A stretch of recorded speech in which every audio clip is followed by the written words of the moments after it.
just one of the many moments you'll miss if you're not watching the Mr. Show Marathon this Friday and next Friday starting at midnight, 5 straight hours of Mr. Show. And while you're at it, go the distance and catch the season premiere Monday, October 26th. Love it. You're going to like it. Janet, the Velvet Rope, live from Madison Square Garden in 3 days, only on HBO. Tonight, it's on HBO. At 11, let the games begin. Join Len, Nick, Chris, and Jerry inside the NFL. At 12, the marquee player who never wears a uniform, the HBO original series, Arliss.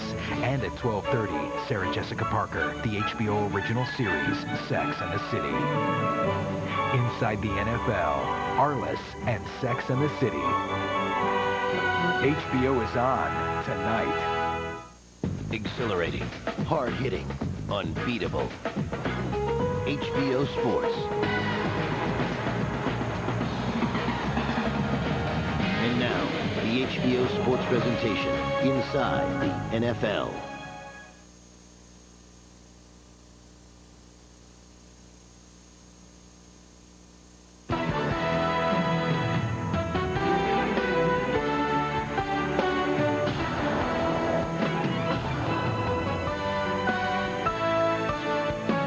This week on HBO's Inside the NFL.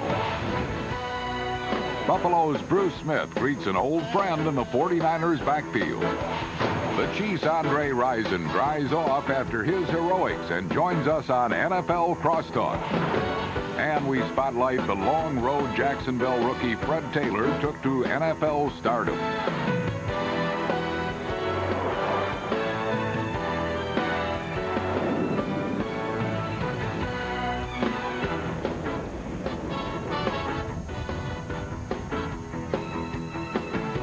Everybody, welcome to this week's show. I'm Len Dawson, along with Nick Bonacani, Chris Collinsworth, and Jerry Glanville. Gentlemen, I've been with this guy so long. I know it's about this time of the year he's looking at the standings. Which teams are still undefeated and a threat to the 72 Dolphins' perfect season? I see there are 3 left, but 2 of them, Minnesota and Denver, I'd be concerned about them. Lenny, I think I'm going to lose more sleep over the stock market than I'm worried about a team going undefeated. And we've all lost plenty of sleep over that. But, Nick, your stock went way up with me the other night at that Miami Project dinner. Great sports legends there. You had Wayne Gretzky, Marv Levy, Jim Kelly, Johnny Bench. They all delivered a tremendous message. But nobody had a better message of hope for people with spinal cord injuries than Mark Bonacani and Nick Bonacani. It was a great night. Thanks, Chris. And I'll tell you what, we raised over $1 million for research, and that's the most important thing. Congratulations to you and the Miami Project. You know, the stock of the Minnesota Vikings went up with me when they went into Lambeau Field, ended the Packers' win streak there. Not only did that, Jerry, but they kicked their butts. Well, you know, the fun of it is they're trying to win the football game. They'll throw that football into double coverage, and they're going wide open. And today, I see too much of the opposite. Everybody's getting so conservative, trying not to lose the football game. No, Jerry, I know what you mean. You look at the teams. You have the Giants, you have the Steelers, you have Tampa Bay, and how about the Miami Dolphins, my old team? I mean, these guys are out there. They got the handcuffs on Marino. Maybe that's because they don't have the receivers that these teams I have. think I'm going to drop dead right here. He is saying nice things about wide receivers and how important. But you look, when teams have playmakers that surround the quarterback, you can still win, even with backup quarterbacks. Denver with Bubby Brister, and certainly Minnesota with Randall Cunningham. It helps to have a great team surrounding you, whether you're a receiver like yourself or a quarterback. Like you. Like I used to be, that's right. We start our highlights with the Chargers-Colts game. Now, although Ryan Leaf has had tough times the last couple of weeks, it could have been worse. It could have rained. Last Sunday's rookie quarterback showdown pitted the Chargers' Ryan Leaf against Peyton Manning. But it was Indianapolis's defense that took the challenge to heart, ruining San Diego's hopes of winning the contest. The handoff is to Fletcher, trying to get outside right. Comes back. He lost the football. Elijah Alexander, I think, has got it. Back to throw his Leaf. Sets up. Throws one over there. Picked off. Intercepted Elijah Alexander. He's at the 50. Elijah Alexander made a name for himself at the Chargers' expense, as turnovers set up 14 of Indianapolis's 17 points. And Peyton Manning took advantage of the opportunities. Brown fakes, dumps it in the front, wide open is Bolt. He's got it, touchdown! What a great play! The Colts never gave up the lead, and Manning went home the winner of the quarterback competition and his first NFL game. He'll go for number 2 this week against the Bills, who were looking for their first win of the season last Sunday against the 49ers. This matchup, though, was no battle of beginners, and the Bills looked like experienced veterans, scoring 23 unanswered points over the first 3 quarters of the game.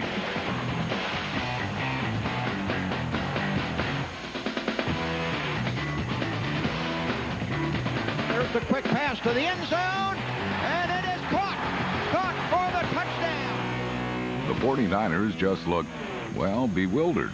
And they played like rookies, matching a 54-year-old NFL record with 22 penalties. At one point, quarterback Steve Young seemed as confused as his team. San Francisco was down and mentally out of it, until the 4th quarter, when the 49ers seemed to finally shake off whatever fog was clouding their judgment. Short drop. Young found his place on the run, and San Francisco's comeback attempt was underway. Almost stripped the ball. Here's the pass, and it's caught at the 20, run to the 10, to the 5, and in for a touchdown by the fullback, Mark Edwards. Young's 47-yard touchdown pass to fullback Mark Edwards came after a gutsy escape by number 8. The hookup with Edwards was the first of 3 touchdown passes for the 49ers quarterback, making Young the only player in NFL history to throw for 300 yards and 3 scores in 4 straight games.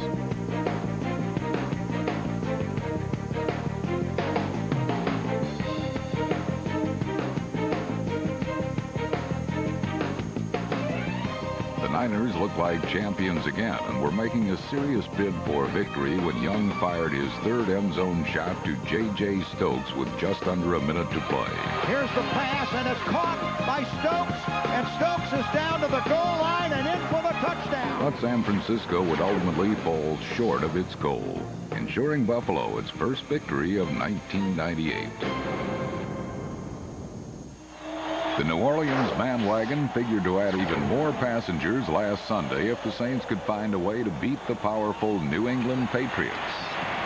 Play as hard as you can. Cover for everybody else. Hustle, pursuing the ball, swarming.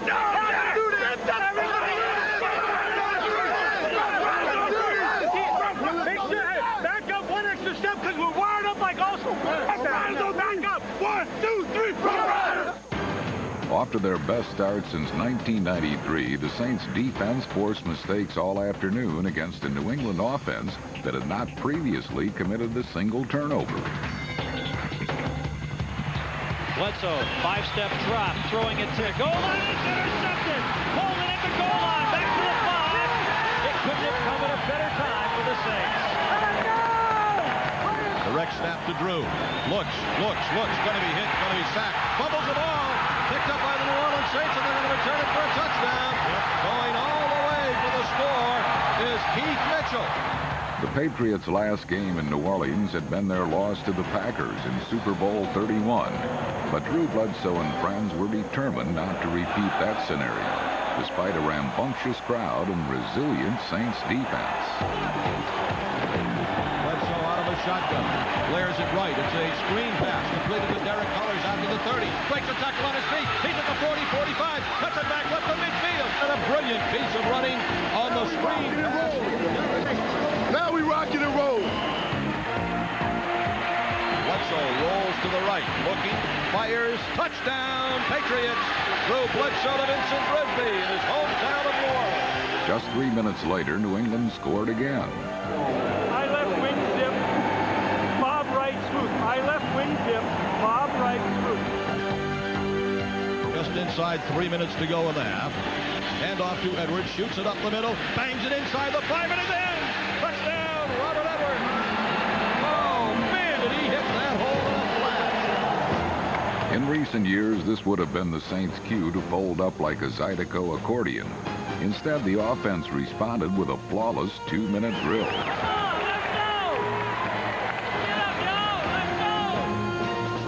Werfel just steps back, delivers over the middle, touchdown to Cam Cleveland. With only a 3-point halftime lead, New England's pass rush needed to turn up the heat. Hey, on pass, sit down, Chad. If pass, they can't block you. It's a jailbreak every time. Make sure we wrap him up when we get there. Don't let him out.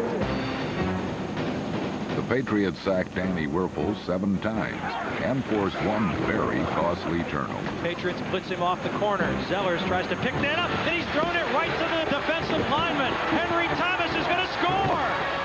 Everything's all set up. He just can't lob the ball up high enough to get it to the backs coming out of the backfield, and you take a play like that and turn it into 7 points.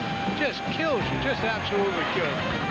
By the fourth quarter, New England's lead was back to 10, but the Jack-in-the-Box Saints kept popping up out of nowhere.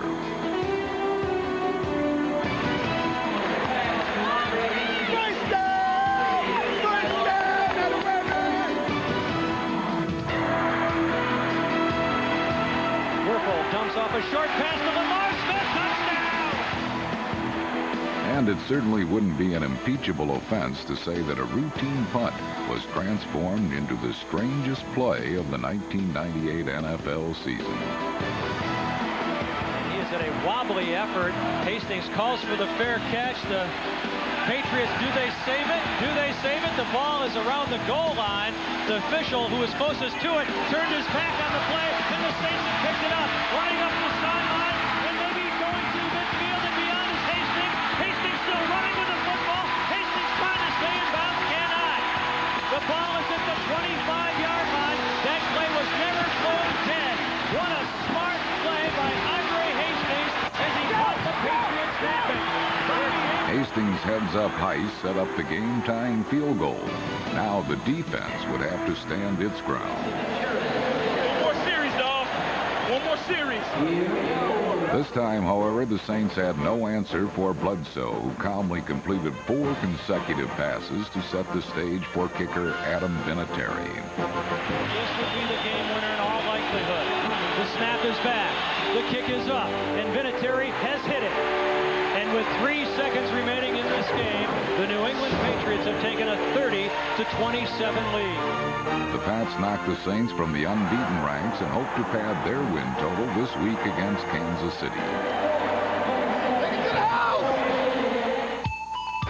The sky over the Chiefs' house last Sunday looked menacing for sure, but it certainly wasn't as threatening as the actual downpour that came close to drowning out the first game in NFL history. Torrential rains drenched the field, filling puddles as deep as 5 inches for the Seahawks and Chiefs to wade their way through. Sometimes the play was even uglier than the elements, resulting in a total of 9 turnovers. Often looking more like slip and slide than football, this game went on for a quarter and a half until, with the score tied 3-3, conditions looked to get even worse. And now, the field judge sprinting in, waving his arms. Yeah, the referee's on the phone as the Lightning now more intense than it's ever been. He's saying, come on off the field. Both teams are headed to their respective locker rooms. Fit for neither man nor most beast, the weather delayed the game for 54 minutes, but Mother Nature could not put off the Chiefs any longer. Play action fake, Gannon rolling to the near side, angling to the left front pylon, touchdown, Kansas City, touchdown! Kansas City capped off its 7th straight win against Seattle when Rich Gannon hit Andre Rison from 80 yards out, and number 89 notched the longest touchdown catch of his 10-year career. This week, the Chiefs hope to take New England by storm, just not quite so literally.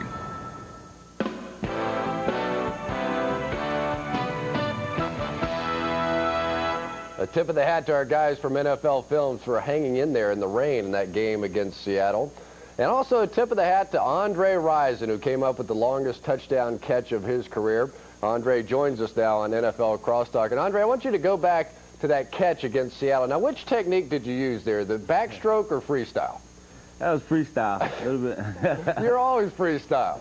A little bit of Spider-Man. You know, Rich Gannon seen the safety come down, and he bit on the play-action fake and threw a great ball. And, you know, through the help of the man up top, the ball landed in my hands, and I completed the task by scoring a touchdown. Well, the big story coming out of Kansas City this week, Elvis Grbac takes over at quarterback once again. What's the difference when he's in the game as opposed to Rich Gannon?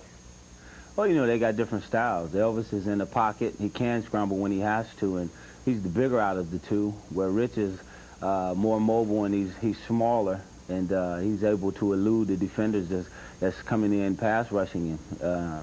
Both are excellent, and Rich can start on any team, but here Elvis is our starter, and everyone knows it, and we're just going to move on. Well, this week, with the way the Patriots can score points, do you think the Chiefs are going to open up their offense a little bit now that Elvis is back in there?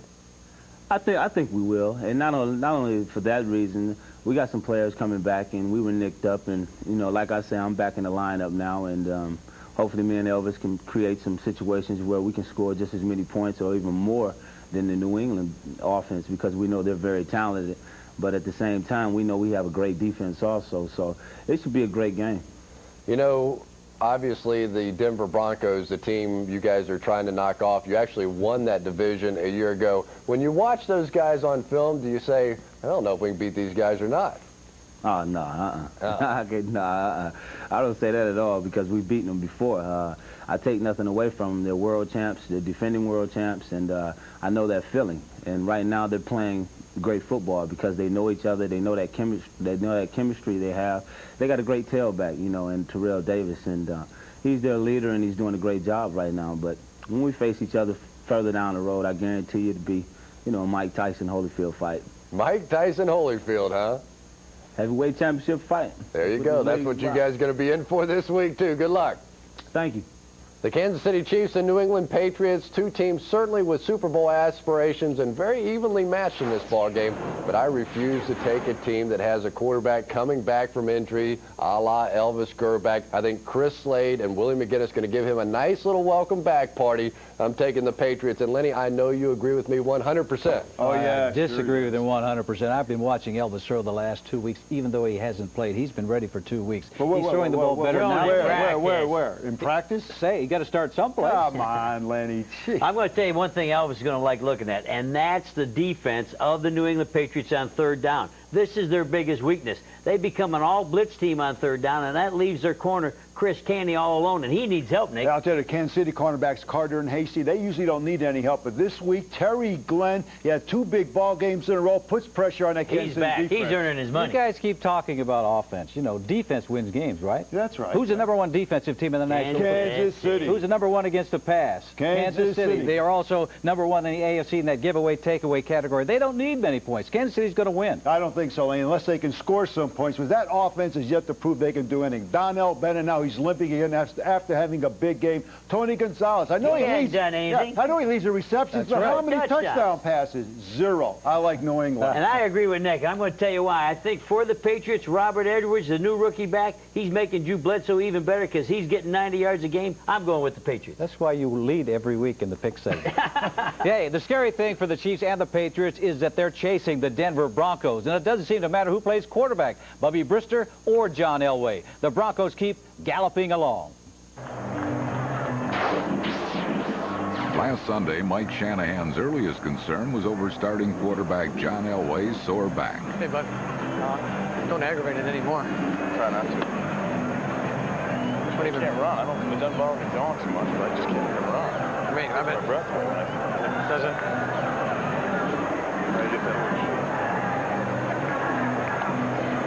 I just feel like you're screwed up right now.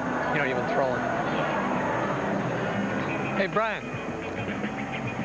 Brian, let me give you some words of encouragement, okay? If Bubby goes down and you're in there, you cannot go down because we don't have any more quarterbacks. Hey, there's nothing like putting a little pressure on you to start off your NFL career. No head first diving? What's that? That mean no head first diving? No, no head first diving. Hey, no. I take that back. You can dive head first, you just can't get hurt. The call once again went to backup Bubby Brister. Bubby. Bubby Brister, who struggled with the Eagles, who struggled when he went to the Jets, had some good games in Pittsburgh, but more of a down career than an up career, but put him behind the Ferrari, and he looks like Mario Andretti. On the very first play from scrimmage, Bubby had his hot rod offense off to the races. Broncos then quickly revved up the engine that truly drives their offensive machine. Okay, let's go with the 18 toss out of a near left zoom with a C counter motion, okay? C counter motion, 18 toss. Running back Terrell Davis raced almost effortlessly through the overmatched Eagles for 168 yards and 2 touchdowns in the first half alone. And he could have had much more, but he rested the entire second half. 18, give me 18 handoff strong out of near left zoom, C left. No, I'm sorry. A counter motion. C counter motion. Davis's first score came on a play call that wasn't even in the Broncos' game plan. What? You said 18 and you told me that formation. No, that. You said 18. Oh, okay. So I went. You went with what? 18 for you. Near right, 8 counter motion, 18 handoff. 18 handoff. Handoff, Davis running right side, bounces outside, he's got a hole, 15, 10, 5, touchdown! We don't even have a game plan. I know, that's why. Terrell Davis bounced it outside, and there was nobody there. I don't think anybody laid a hand on TD. We don't even have it in a game plan. What I was trying to get to was the counter motion with the 18 handoff weak. When they're left zone, my fault. No matter what the calls, the Broncos had no problem building a 28-0 first quarter lead. Little caught right, Smith, 5, touchdown! Broncos 2 possessions have netted 2 touchdowns here in the first quarter. Right. I can run by that guy. He respected me. Oh, is he? Oh, good, good, okay. Oh, good. We got what we want. Play fake, Brish in the pocket, lobs on the end zone, wide open, Shannon Sharp, touchdown! That was a great job. Great job. Hey, that was a great job in the 12-man. Great job, quarterback keeper. A mile-high wave crashed down on the Eagles throughout the day as the Broncos rolled in every phase of the game. Come on. There you go. Denver's defense harassed Eagles quarterback Bobby Hoying for 6 sacks.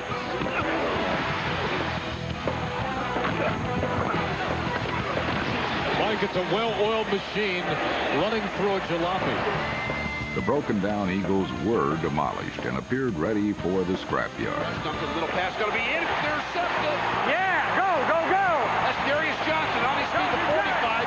Pittsfield Johnson, 45-40. Yeah, go, go, go. The 5-0 Broncos cruised to one of their easiest victories in years as their championship machine is operating at peak precision. Tiger, far west zone, and we call 2-3 jet X bingo cross, okay? Tiger, come back. I want you to run a takeoff, okay? Run the arrow takeoff. First and 10, Denver on the move. Blitz is on, Brister in the pocket, good time. Lofts one down the left side, wide open, Ron Smith at the 5, walks into the end zone, touchdown, Denver. Man, that was a hell of a win. We talked about it from day one.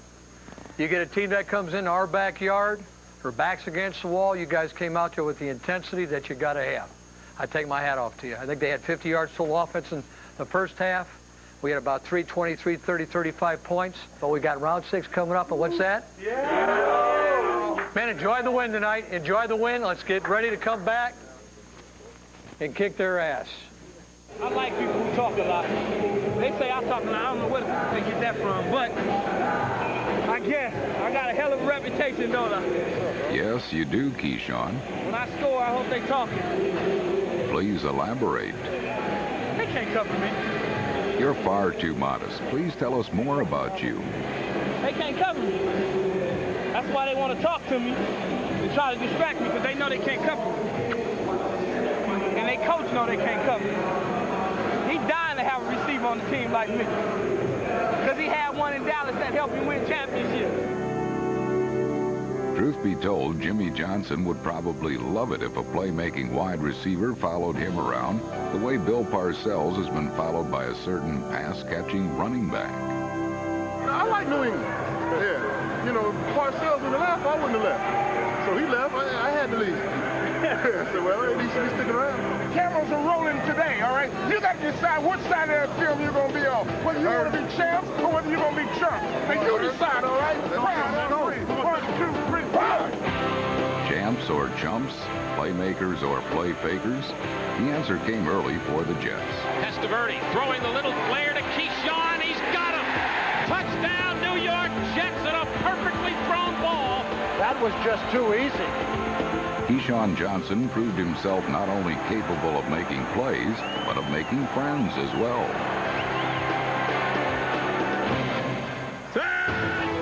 But he would find few friends the rest of the way.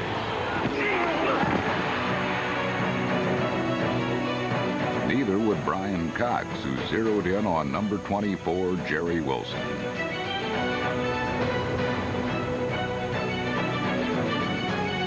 It was a vintage AFC East battle in which Miami was totally overpowered and thoroughly out-hit. On the sidelines, it showed. Oh, damn. Dwight.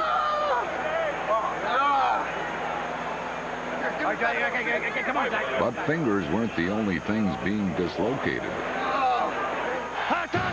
The much ballyhooed Dolphin running game was popped out of joint by a Jet defense that gave up just 34 yards on the ground. Miami was equally frustrated by the Jets' pass rush. Not a bad performance for a defense that came into the game ranked dead last in the NFL. One Jet now ranked dead first is Keith Byers, who broke Marcus Allen's career record for receptions by a running back and kept alive a crucial scoring drive. That's what Byers is a very good blocker. His strong suit is pass rush. I mean, catching balls. You can't let him chip off on you when he comes back up, and that's what he's doing. Byers' heroics against his former team set up Curtis Martin to put the game out of reach. Martin to the goal line. Touchdown! Could have floated a boat through that hole. With Martin leaving defenders in his wake, the Jets cruise back to 500, and this week hope to continue full speed ahead in St. Louis.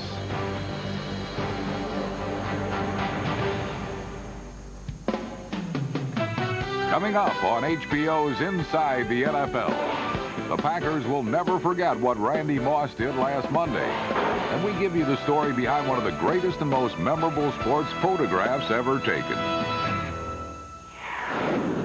Don't miss that story on the Old Warrior, Y.A. Tittle. Right now, let's talk about a young warrior. Brian Burwell now takes us to the Florida Everglades for a story of a rookie who has fought incredible odds just to make it to the NFL.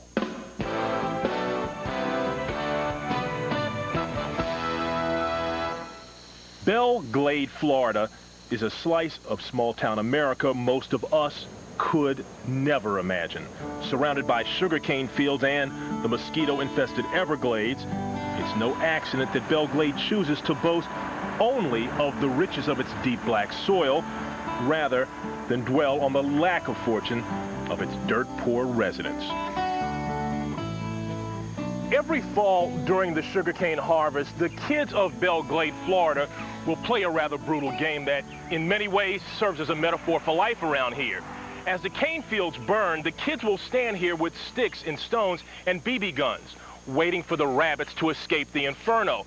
But just like in life, only the most fortunate will ever leave the fields of Belle Glade. It's just hard to get out. I don't know what it is. I mean, I guess God only meant for certain people to get out, and certain people just give up. Taylor, the Jacksonville rookie running back, had every reason to give up himself. Born into the typical cycle of poverty to an unwed teenage mother. I was about 15, maybe 15 and a half to 16 or something like that. And I was going to school, sophomore, going into my junior year, I think it was. My mom, she was good. Well, she yelled at me, but she helped me out a whole lot, though. I know that it was a mistake that she made. At first, I was in shock. And then I talked to her, and I told her that I wanted her to finish school and that I wanted her to bring me a diploma. My grandmother, she fed me. She changed my diapers. She just did everything that a mom does. And that's how I consider her my mom, and that's why I love her so much to this day. Rosetta Lucane proved to be one remarkable woman. She worked grueling, low-paying hours in produce factories, sacrificing to provide for her 3 children and 5 grandkids who she raised as her own. My grandmother, she would give us her last if she didn't eat anything, she would go to sleep hungry some days. Just as long as we had something to eat, we were fine. It was kind of hard because we didn't have a lot of space. They doubled up. We put some all the kids in, 2 or 3 in this bed and some in this one. We just made out. And during winter, you know, it's cold. You're trying to share blankets. You're squeezed up beside each other.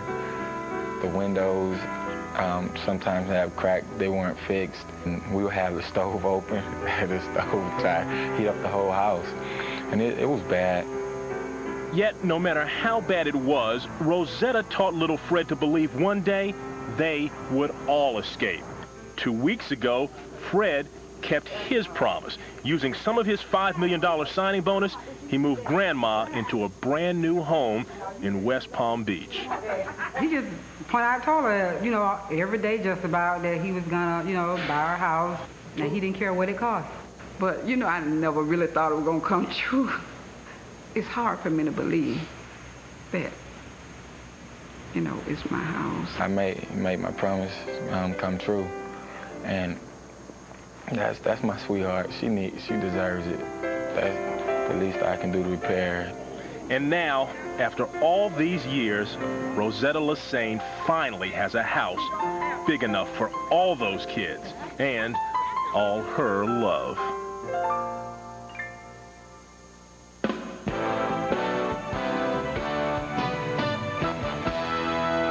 A lot of nice endings to that story. Fred Taylor got his contract, his grandmother got the house, and his mother, Sharon, went on to not only get a high school diploma, but a degree from a local junior college as well. Nice family name. That's Fred Taylor, the good guy. But how about Fred Taylor, the football player? He goes in for Jacksonville, 2 games, picks up almost 300 yards rushing, better than James Stewart did. Well, he's bigger, and he's stronger, and he's faster than James Stewart. And he makes more big plays. I agree with you. Big game this week on Monday night. Miami travels to Jacksonville. What do you think? I think Jacksonville is almost a complete team. They only have one weakness, and I see that in their corners. Dave Thomas and Aaron Beasley, they're not playing like the rest of the football team. If you want to beat them, attack these corners, throw the football.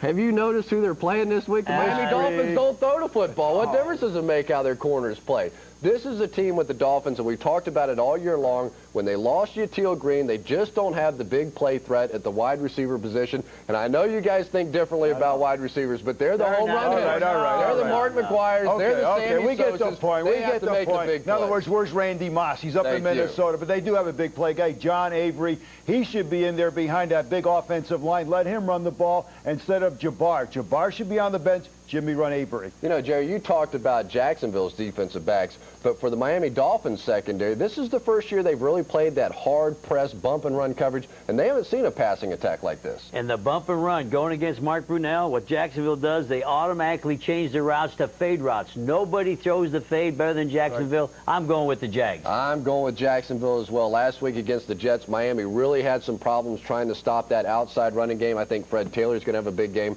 I'm taking the Jaguars. No wonder. He's going behind Baselli and Cersei. I could run behind those guys, maybe. But I think if they're going to win the Dolphins, they have to put double tight end Perry, and they have to put Drayton on the other side and run Avery. But Jimmy's stubborn. I like Jacksonville. I would like to see you run behind that offense. I would pay good money to see that. Well, while Jimmy Johnson is having his problems with his offense, it really pales in comparison with the problems his old friend Norv Turner is having in the nation's capital. There's an ominous cloud in Washington where the sky is beginning to fall on Norv Turner and the winless Redskins. Quarterback Trent Green set out to change the forecast versus the Cowboys by tossing a perfect rainbow to Leslie Shepard.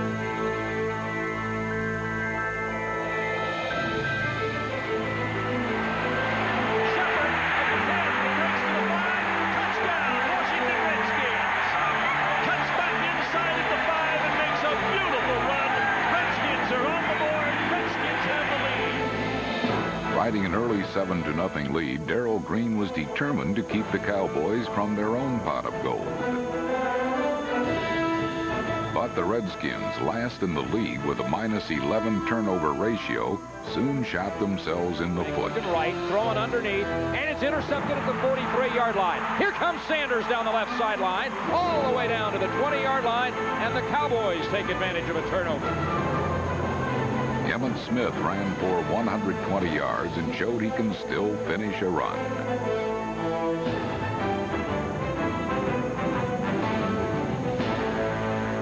And Smith celebrated his 50th career 100-yard game with a touchdown. Smith, huge gaping hole up the middle, standing up untouched. Touchdown, Emmitt Smith. And the Cowboys have the lead for the first time today. Smith's groundwork laid the foundation for the play-action pass. Garrett, half roll right, stands, deep ball to the middle. Mills is there, in stride at the 7, in for an easy touchdown. The going wasn't as easy for quarterback Trent Green. The Cowboys put the squeeze on him in the pocket and put the pinch on his receivers in the middle of the field.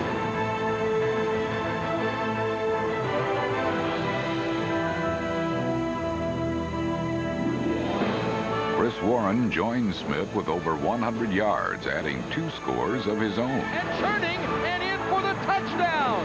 Is that fitting? Chris Warren with fresh legs comes in and wears them down and wears them down and wears them down and finally broke their spirit and their heart. Everybody had a hand in a big divisional win for the Cowboys. Dallas returns home this week to face the winless Panthers, who had their hopes dashed on the opening kickoff in Atlanta. This will be tipped wide at the 7-yard line. Up the middle to the 20, across the 25 to the 30. Look out! It's a race down the far sideline. He's gone. Wow! Touchdown on the opening kickoff. 93 yards. The Falcons soared to a 14-0 lead on Tony Martin's 30-yard touchdown catch. The fans, blissfully unaware of the fireworks to come, stood witness to an NFL record 3 touchdowns in a 44-second span. Put it up. As time going across the middle. O.J. Santiago, touchdown Falcon. Wow. Swings it out to, ball is loose. Let's see if it is going. Yes, the play is still in action. Muhammad loses it. William White picks it up. That's a Falcons touchdown. How about that? Boy, this is going to be a rout. The rout was in full swing when Dom Capers' defense fell victim to a Dan Reeves caper, a 22-yard cross-field pass to the quarterback, Chris Chandler. All in all, the Falcons scored 51 points, their highest total since 1973. Chandler draw play. Jamal Anderson. Anderson with some running room. 10, 5, touchdown Jamal Anderson on the draw. The Falcons drew even with the Saints and Niners at 3-1 in the NFC West.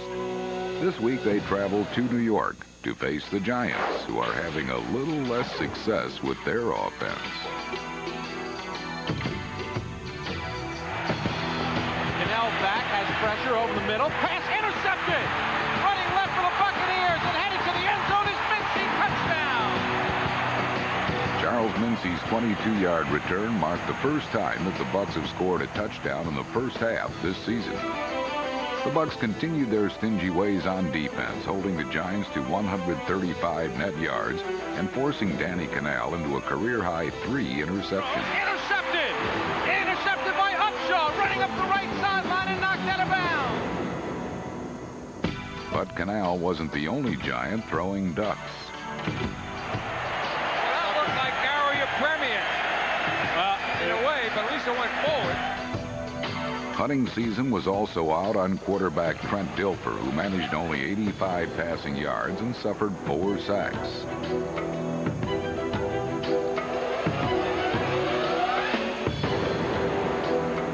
The Bucs offense finally got going in the fourth quarter when Mike Allstott's 28-yard run set up the game's first and last offensive touchdown. Bucs trying to punch in a touchdown. Hand off Allstott. Hurdles. He's got a touchdown, Tampa Bay. Let the music move you, Tampa fans. The Bucs are a perfect 2-0 at Raymond James Stadium.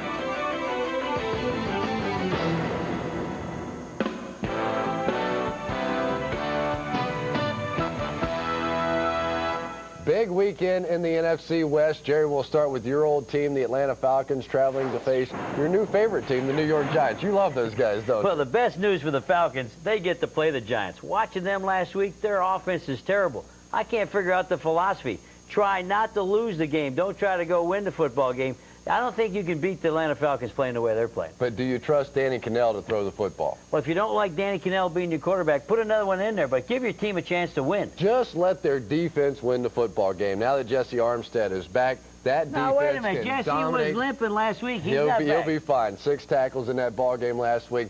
Here's a guy that can dominate the game if they just cut him loose, and I don't think Atlanta can pass protect against that front 7 from the New York Giants. I'm taking the Giants. Another big game, the Saints and the San Francisco 49ers. Yes, and the 49ers are making news on the field and off the field as well. San Francisco's record was tarnished when they lost in Buffalo. Ironically, this week they traveled to the state of Louisiana, where their owner, Eddie DeBartolo Jr.'s reputation was tarnished when he pled guilty in a federal gambling investigation this week. You know, any good thing the owners don't have to play in the ball game. Absolutely. But some bad news for the New Orleans Saints, too, because their fine center, Jerry Fontenot, he is out for the year with a knee injury. And Clarence Jones, he's also hobbling around. The importance here, Lamar Smith gained 157 yards last week against the Patriots running behind these guys. That's their only hope, is to run against the San Francisco 49ers, keep that offense of the 49ers on the sidelines. San Francisco, #1 offensively, last on but Lenny, they have a couple defensive tackles, Bryant Young and Junior Bryant, both Notre Dame guys, by the way, who will stuff that run, and they're going to beat the Saints. I agree with you. San Francisco will win, but not because of their defense. It's because of New Orleans' defense. Pass defense in particular, they're ranked 29th. I could just see Jerry Rice. Oh, number 80, the sticky finger one. Yes. Can't wait to get there. He will have a big day. San Francisco will win. Guess which Bay Area team did not commit 22 penalties? The same one that won 3 of their last 4. The Oakland Raiders are hot, baby, and I'm not clowning around. Despite all the clowning around, the Oakland Raiders were hoping that Jeff George wouldn't become a punching bag for the Cardinals. It was no laughing matter on Sunday, though, as Jake Plummer threw the first punches with 2 early touchdown passes. He scores!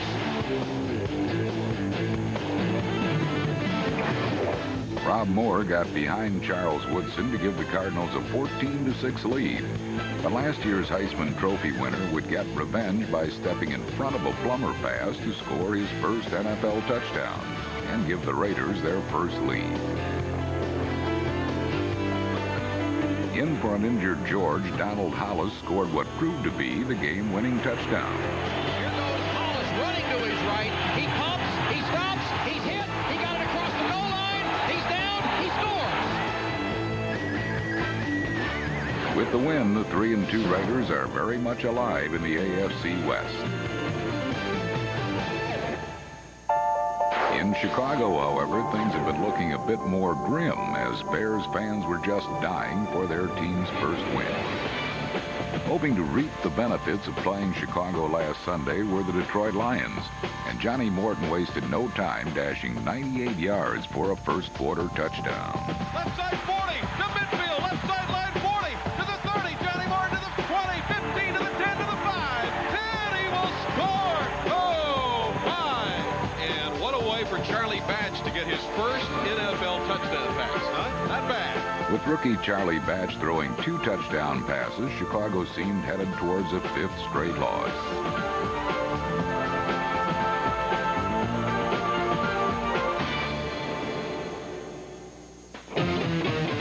Despite Marcus Robinson's touchdown, for the first time this season, the Bears didn't lead at the half.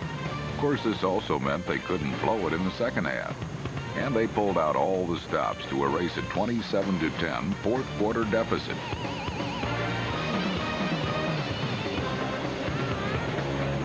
Eric Kramer drove the Bears to 3 touchdowns in the final quarter, including his own scoring sneak. Quarterback sneak, Kramer reaches for the goal line, touchdown! Touchdown, Chicago Bears! Dave Wanstead's team may not be doomed after all. Now they can only hope that their bear hugs will help them squeeze the life out of the Cardinals this week. The rain on the Plains falls mainly on the insane. Last Monday night, John Randall and the Vikings had to be crazy to think they could win at Lambeau Field, where the Packers had won 29 straight games.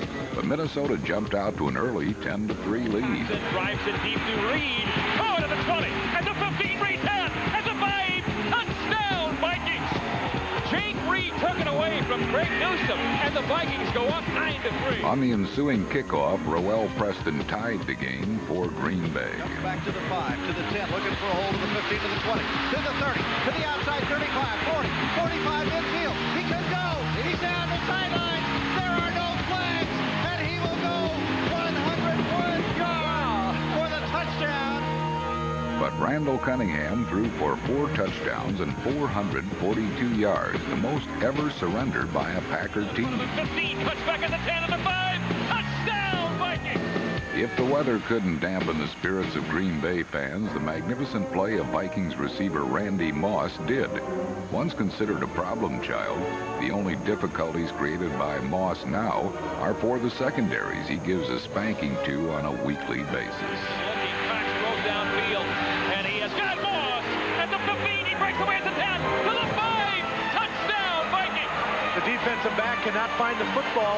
Randy Moss can. Out jumps the defensive back and just easily gets away from him. Moss caught 5 passes for 190 yards and 2 touchdowns. Downfield wants Moss. It is caught. Touchdown. What a magical receiver that guy is.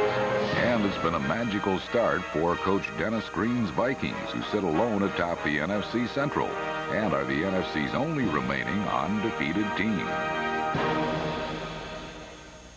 Randall Cunningham is playing great just a few years after being out of the NFL. He's not the only star to sit out a season, as we find out in this week's Inside Update.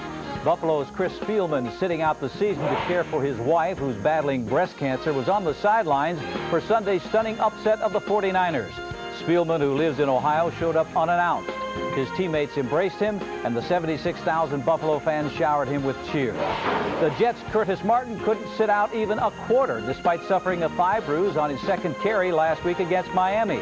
Martin went on to carry the ball 36 times, but was listed as questionable for this Sunday, even though he practiced on Thursday. Jeff George has 2 muscle tears in his groin and might not play until late November. A couple of quarterbacks have been playing with separated shoulders. The Bucs' Trent Dilfer has started 52 consecutive games. He has a bye week to rest his shoulder, but St. Louis's Tony Banks continues to suit up for the Rams, although it may affect his throwing motion. Now for some more inside information, let's go to Chris Collinsworth and Gary Myers. All right, Lenny, thanks. Gary, can you please explain to me what's going on with Kerry Collins in Carolina? The guy asked not to be the starting quarterback anymore? Chris, this is a very bizarre situation. Earlier in the week, Carolina coach Don Capers said that Collins would be his starting quarterback Sunday in Dallas. Wednesday morning, Collins walked to his office, basically said, my heart's not in it anymore. Capers relegated him to 3rd string. Now the question is, what about Kerry Collins' future in Carolina? I don't think he has a future in Carolina. The trade deadline is Tuesday. The Panthers are probably trying very hard to deal him before then. What's working against them is they only have 5 days. The deadline is coming up very quickly. What's working in their favor is there's a shortage of quarterbacks in the NFL, and somebody might want to take a chance on Kerry Collins. Certainly it would be to the benefit of the Panthers to trade him now, because Collins will be a free agent at the end of the year, and they'll get nothing for him.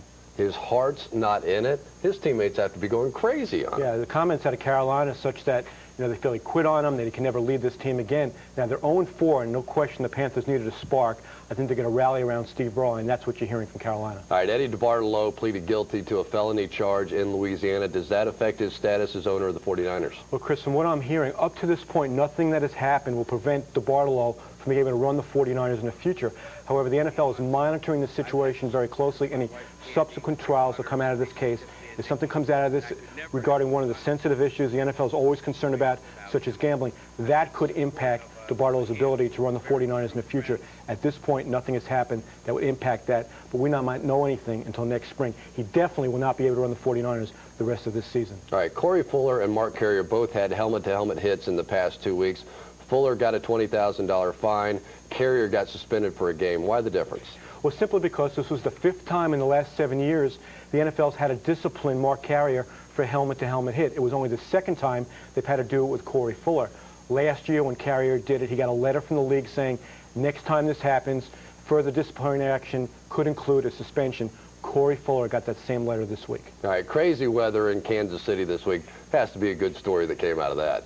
Well, at halftime, not at halftime, but when that game was suspended in the second quarter for close to an hour, when the Chiefs went into their locker room, it was flooded. And when they walked in there was a squirrel running around the locker room.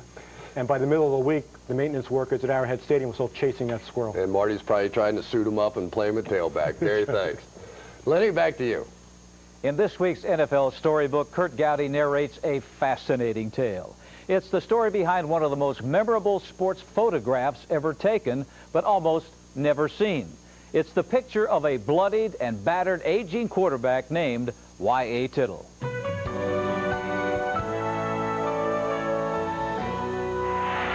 Montana rolling out the right, looking toward the end zone, throwing under pressure, throws his pass, caught by Clark. Clark got a touchdown. Dwight Clark. Certain images are etched indelibly on the nation's sports psyche. Heroes in the heat of battle. Champions in their moment of glory. But oddly, football's most poignant image captured the end of a Hall of Fame-bound quarterback's 23-year pro career. Well, I can remember that photo being taken just like it was yesterday. It's helped make me remember it, I think, because it was a great sports shot. It won some kind of award, I think, for 25 years in the top category of sports photography pictures. He was back to pass the ball, and John Baker came in a crushing sack. He fell, he was bloodied, he was bewildered. I figured, well, I'd better stay and see what happens here. Well, they finally had to bring the stretchers out and take him away. 3 of Berman's photos appeared on September 21st, 1964 in the Pittsburgh Post-Gazette. But amazingly, Berman's editor rejected this one. So I thought, well, what do I do? Here's a good picture and not published yet, and it may be lost forever. I tried to find a contest where I could enter it, so I sent to the national headliners. And this won first prize. And they won first prize no matter where I put it. So it grew in stature and in fame, and it's been widely published. So it has a charm of its own. I think people, when they see this picture, symbolic, I guess would be the word, it's the end of a career. Ironically, it helped advance the career of the man who helped create it. John Baker ran for sheriff in North Carolina. He was elected and apparently did a good job. Later on, I got a call from his press agent, or his manager, rather, and said that he was running for re-election. It was going to be a tough re-election. As a result of that, I called my friend, he's still my friend, and it was my friend, Y.A. Tittle, and asked him if he would come down and campaign on my behalf. So I went back and helped him not campaign. I stayed there for the banquet introducing him, and he put the blood picture you're talking about and said with a big caption, "If you don't obey the law, this is what Big John does to you." I was saying to the citizens of this county, this is the way that I'm going to hit crime here in Wake County. I'm going to try to knock it out.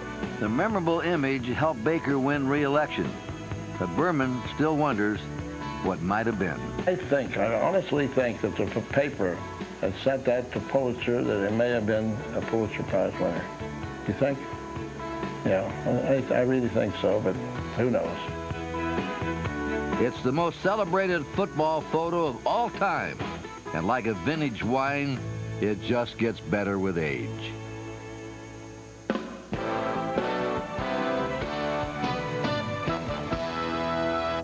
I thought it was very interesting that Y.A. Tittle looks the same today as when that photograph was taken. Are you saying that he looked old when he was young? He looked old when he was young, but now he looks his age. So now he's young when he's old. Something like that. Yeah, I got it. Okay. I got it. But Jerry That's what he told me. He doesn't get it. We'll tell you about that next week. Just like we'll tell you about the pick segment I'm right now. going to win this week. Oh, of course you were. 84848. For the season. Jerry, you got to come on. I'm getting better, though. Folks, make your picks along with us. Go to our website on HBO.com. Now, earlier in this show, we picked several games. Now it's time to pick the rest. Buffalo is coming off a big victory. We think they'll make it 2 in a row, beating Indianapolis. Nick takes the Bears on the road. The rest of us will take the Arizona Cardinals. The Jets have a quarterback controversy. They'll probably start Glenn Foley. They'll definitely win in St. Louis. San Diego is hurting on that offensive line. The Raiders, even with Donald Hollis at the quarterback position, will win again. Big matchup in the NFC East. Oh, yes. Jerry and I like Washington. Nick and Chris like Philadelphia with Rodney Peete back at quarterback. None of us, though, like this game. Now for the rest of these games in more detail. Nick, let's start with you. Carolina at Dallas. The Cowboys in first place with a 3-2 record. How about that Cowboy defense? They started off slowly, but in the last 3 ball games, they have 10 sacks. No why. Leon Lett is getting healthy. I love Dallas. Well, in 31 years of coaching, I never had one player come to me and say, I don't want to start anymore. I don't want to play. Kerry Collins, the quarterback for the Panthers, he's trying to line up and quit. I've never heard of such a thing. It's ridiculous, and Dom Capers should have hit him with, that's fine, you can quit on me if you want. Give me that signing bonus back. Yeah, Jason Garrett, though, is a young man for the Dallas Cowboys who won't quit. I like Dallas. I like Dallas as well. What happened to the Carolina defense? They allowed 51 points last week to Atlanta. Jerry, we got Denver at Seattle. Seahawks have lost 2 straight after a 3-0 start. Well, I don't want to be an I told you so, but I told you. But 3 weeks ago, I said Bubby Brister will play as good as Elway. Now he's rated the #1 quarterback in the National Football League. 4 touchdowns last week. Bubby Brister wins another one. You are a football genius. You know that? I was right that time. Warren Moon and Joey Galloway both dinged. That means you can't take Seattle in this one. I like Denver. No, Ricky Waters would have to have a career game against Denver for them to win. But Romanowski's having a great year. Mobley, the linebacker's having a great year. Denver's too much. I like the Broncos. Oh, the Denver Broncos. Rod Smith, Shannon Sharp. Elway, folks, really, he doesn't have to come back until the playoffs. I like Denver as well. Pittsburgh at Cincinnati. Neil O'Donnell makes his first start versus his old team. Jerome Bettis against the Bengals defense that has really struggled all year against the run, and now they lost their best run-stuffing linebacker in Tom Tumblety. I'm taking the Steelers. I like the Cincinnati Bengals simply because of their wide receivers. Darnay Scott, Carl Pickens. These guys can get open against anybody, especially the likes of Dwayne Washington. Well, I'm going with the Pittsburgh Steelers because I believe Cordell Stewart, he's going to start playing like he did last year. They got design sweeps. He's going to be running that ball like a halfback. I like the Pittsburgh Steelers not because of their offense, because of their defense. Their defensive coordinator, Jim Haslett, has done an outstanding job. We got Tennessee at Baltimore. Steve McNair has a hip pointer, and that hurts. Steve McNair may have a hip pointer, but I'll tell you what. The Baltimore Ravens have Eric Zaire, who's playing great at quarterback. And how about Priest Holmes, a third-string running back? They stick him into the game. He makes big things happen. I like Baltimore. You got to look at the Oilers. The Oilers are last in rushing the football, dead last. How can you have Eddie George not being able to run? Where is their offensive line? I'm going with the Ravens. Their offensive line banged up, no question about it. And Jermaine Lewis, a guy for the Ravens that's just making plays everywhere. As a receiver, as a punt returner, I'm taking Baltimore. Baltimore can throw the football. That means if you're going to beat them, you better put some pressure on the quarterback. Tennessee is not doing that. They have just 8 sacks this season. I like Baltimore. Well, that's our show for this week. Remember, Inside the NFL premieres each Thursday evening at 11 p.m. If you miss any part of it, you can catch it again Fridays at 7 p.m. and Saturdays at 11 a.m. Those times are Eastern and Pacific.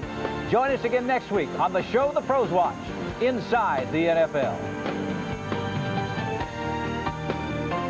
World Championship Boxing returns to HBO on Saturday, October the 31st. This Halloween special features featherweight champion Prince Nassim Hamed as he defends his title against Ireland's Wayne McCullough. And on December the 8th, HBO Sports presents Sugar Ray Robinson. This 1-hour documentary traces the triumphs and tragedies of the boxer most experts call the greatest pound for pound of all time. See it right here on HBO.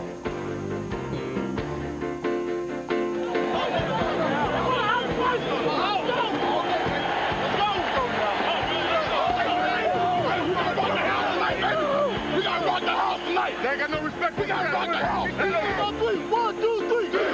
Rock the house, baby. We're gonna keep calling the play. We're gonna catch it here in a second, so just keep running, okay? The other thing we're calling strong is be right in line. I'll go full back. I'll get right by. Yeah, I'll pick off. I'll get Bobby. I got it. Enough, go ahead and knock him off. Hey, Shaq was on coverage. You did a hell of a job protecting him. Keep working your ass. You make this field shorter. You keep on playing to this side of the 50. We score every time we touch the ball. They can't catch up. Make them play catch up. Hang in there. Hang in there. Get the player right here. Motion him back to get in a position over here. You may end up in a set technique on the backside. But you still got to stretch the hell out of that. You ain't getting enough push on that backside. Or if you end up being a 9 technique on the backside right here, for some reason you end up being a 9.